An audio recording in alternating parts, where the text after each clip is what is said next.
Ito, Alex, ano yung theory sa mga tropical countries versus yung countries na may winter on saving?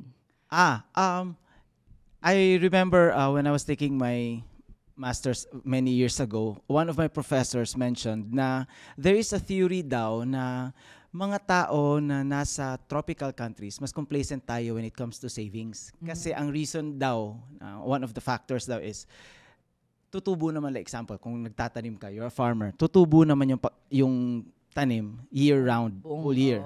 Pero pag cold countries, may winter na darating. Pag hindi ka magsisave during na available yun, mamamatay kayo. So that's why somehow yung theory daw na yun is every time na may chance sila mag-save, they would save up for the winter. For the cold season. While tayo daw mga nasa tropical, dead ma kasi one season lang tayo. It makes sense. Well, you can plant naman the whole year round. Wala ka nang problema eh. Yes, yung asawa ko, his family, his mom, yung mga berries, when it's spring and summer, she makes that into jam and then she puts it for winter.